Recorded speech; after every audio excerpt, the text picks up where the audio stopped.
les professionnels et les experts soient prêts. Il faut être prêt et procéder de manière prudente et appropriée, Monsieur le Président. Reprise du débat, le député de Kitchener Centre. Merci, Monsieur le Président. Ce soir, je prends la parole pour appuyer le projet de loi C-62 qui retarderait de 3 ans l'élargissement de l'aide médicale à mourir pour les personnes dont la maladie mentale est la seule condition sous-jacente. Mon projet de loi sur C-39 a été prononcé il y a 1 an, jour pour jour, quasiment, lorsque le gouvernement ne voulait à l'époque retarder que d'1 an la prolongation ou l'exclusion. J'ai entendu bien des gens dans ma communauté me faire part de leur opinion. Les experts dans le domaine ont demandé cela et je crois que nous devons aussi avoir plus de temps pour fermer le filet de sécurité sociale avant d'étendre l'aide médicale à mourir.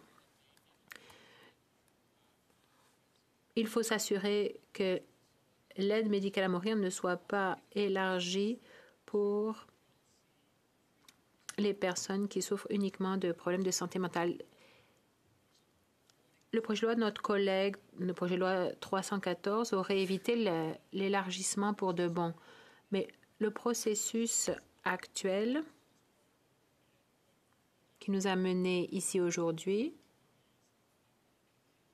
va se poursuivre d'après la motion qui a été adoptée plus tôt aujourd'hui.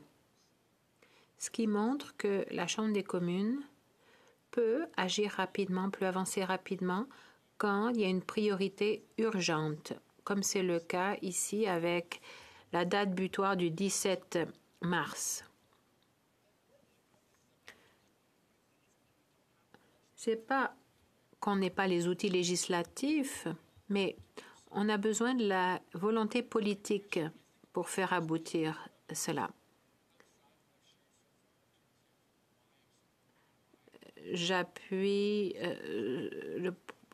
l'aide médicale à mourir, le Parti vert appuie l'aide médicale à mourir, mais pourquoi vouloir appuyer un projet de loi qui finalement améliorerait la qualité de vie des Canadiens? D'autres députés nous ont fait part de leurs commentaires, des commentaires que leur avaient transmis les personnes handicapées. Mais pourquoi vouloir précipiter la chose?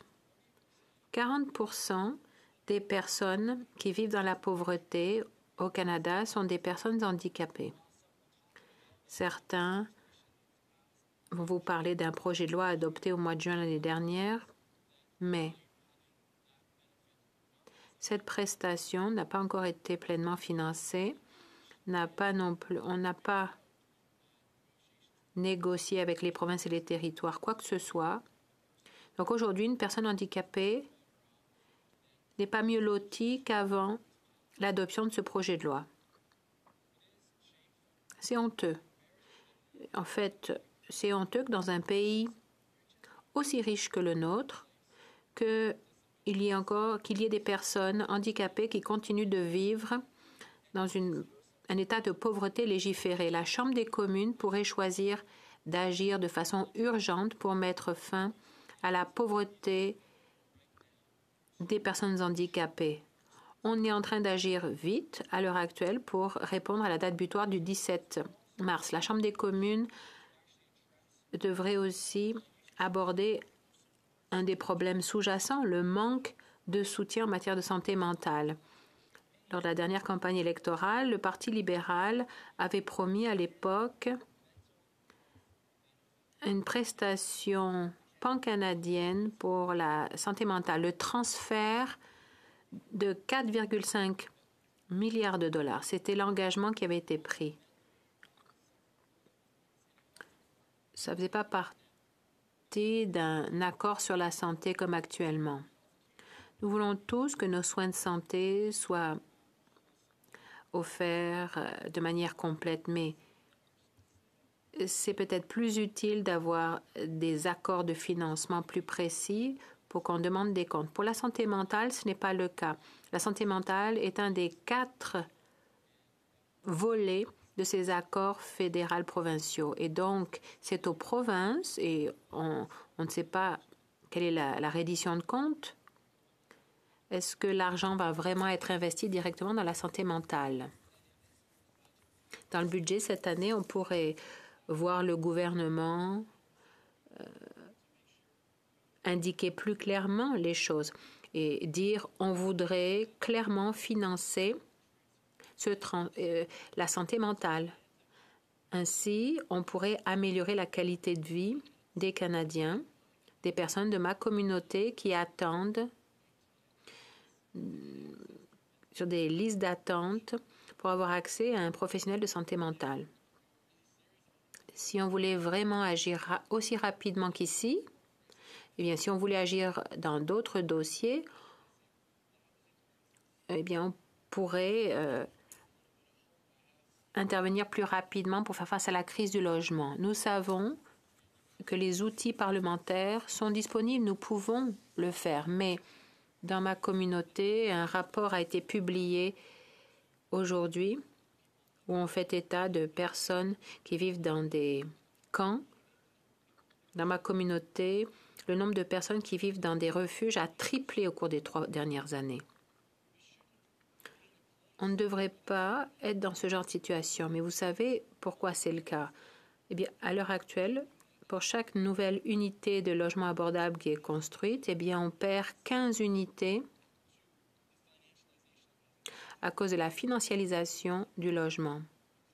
Le logement, c'est devenu, en fait, un bien qui se transige plutôt qu'un endroit où les gens vivent. Donc, des investisseurs, des grosses institutions achètent des logements abordables, les rénovent et mettent à la porte les locataires.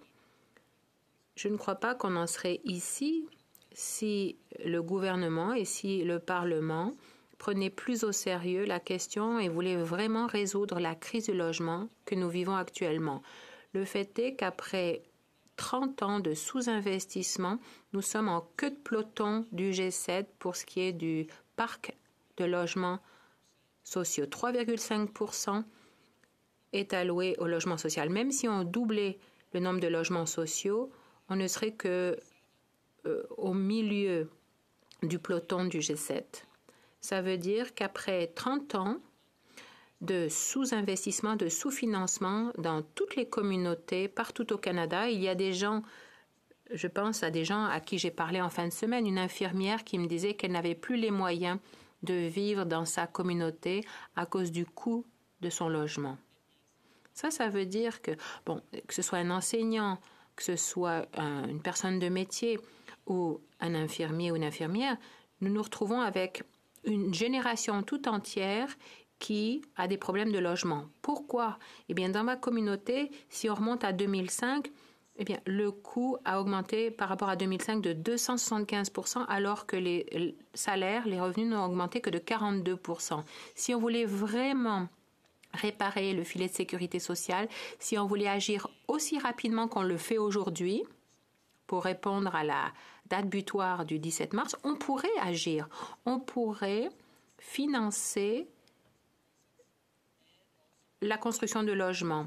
On pourrait aussi lutter contre la financialisation du logement.